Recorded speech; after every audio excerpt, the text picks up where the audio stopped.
Well, welcome back for the third lesson in the Central Absentee Precinct Poll Watcher training for 2025. In this lesson, we are going to talk about mailer check-in, opening, and extraction. Just some things that are specific to the mailer check-in process. Authorized representatives and observers. When you walk into the CAP, there's going to be a binder there on the table, and it is an official log of what time you arrive and what time you depart, and you're required to fill that out. Just know that you have the right to observe the mailer check-in operation, and you can appeal to the deputy registrar. His name is Reuben Howard. He's new this year, or the electoral board if you're not satisfied with the physical positioning that you are assigned to sit in. But I don't think you'll have a problem with that. Carrie and Diane, those are the team leads right now. I've worked with them for several years, and they're very accommodating. They usually position you in a seat where you're more than adequate to hear and see what's going on. Just remember, because you can't see the voters' personal identifiable information, or you cannot see the Veris screen, that you're not going to be able to sit very close where you can see any of the ballots or the screen or anything that has personal identifiable information on it. So, and you are not allowed to touch or handle any of the official documents, whether that be the ballots that need cure, or any of the voter submissions. So usually you'll be able to sit and see and hear everything that's going on, but you will not be able to observe a lot visually.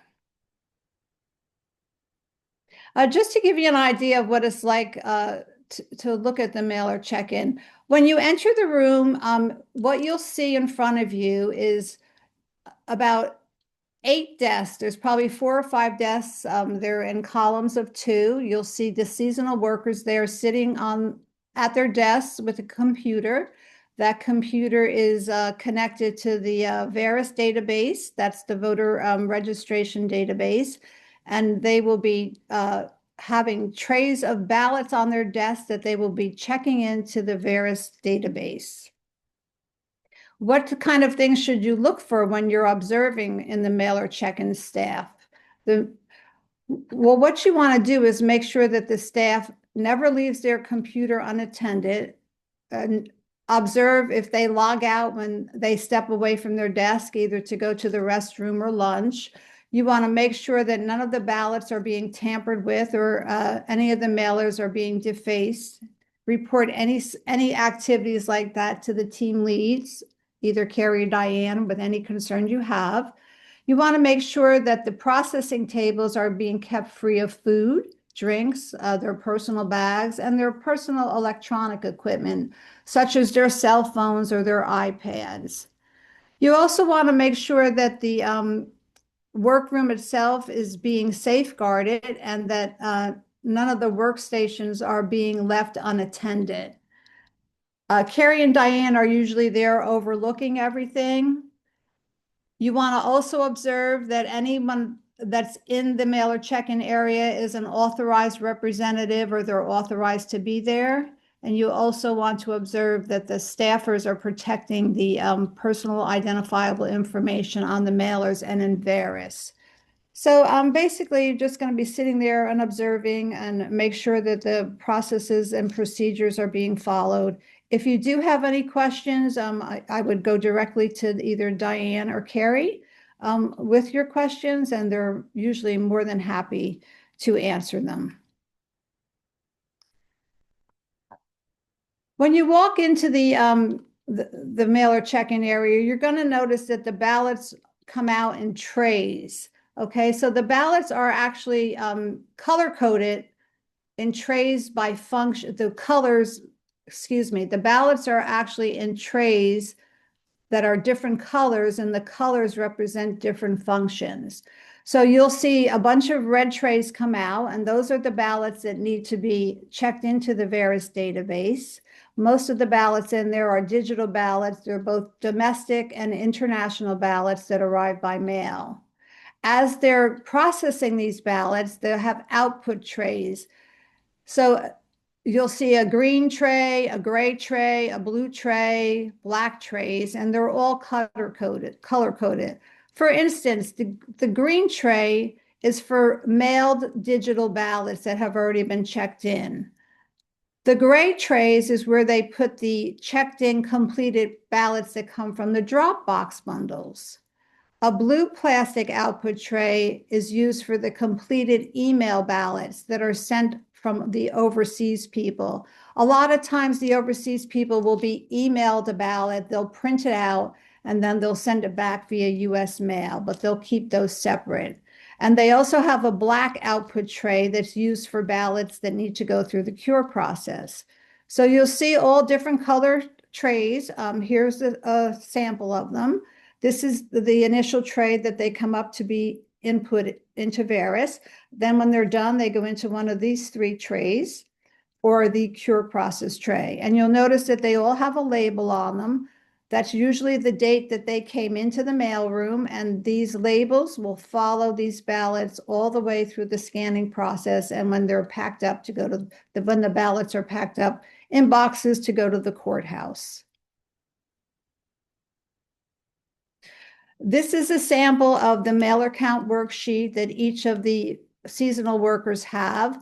They will fill this out, how many mailers they checked in, and they'll do it by category, domestic mailers, international mailers, the mailers that needed to go to cure, and they will hand these in at the end of their shift to Diane or Carrie, the team leads. And if at the end of your shift, if Diane and Carrie have had the time to analyze the worksheets or total them up, they'll usually give the poll watcher the total number of ballots that have been checked in that day.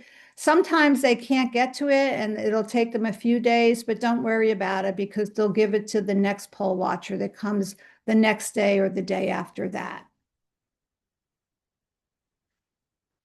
Okay, so what happens to the ballots after they go through the mailer check-in process? Well, then they're sent to the opening and extraction team. And what happens when the ballots get there? Well, the first thing they do is they have a machine, it's called the Omation machine, and this is an automated envelope opening machine. So all the ballots will go through this machine, and the Omation machine will put a slit in the envelope that will allow the extraction team to take the ballots out of the envelope.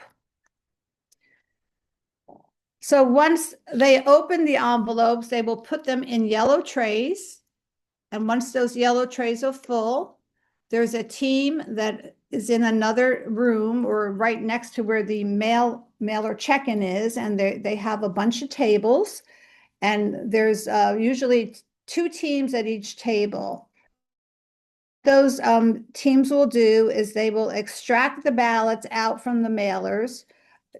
The election officers will bring yellow trays over with all the open ballots, and each team will extract the ballots and they'll separate the mailers, the empty envelopes, and the ballots. And then they will actually count the number of ballots and empty mailers to make sure that they are the same, that the number of empty envelopes matches the number of ballots that they have extracted. And they will record the count on the ballot tracking logs, which they keep track of.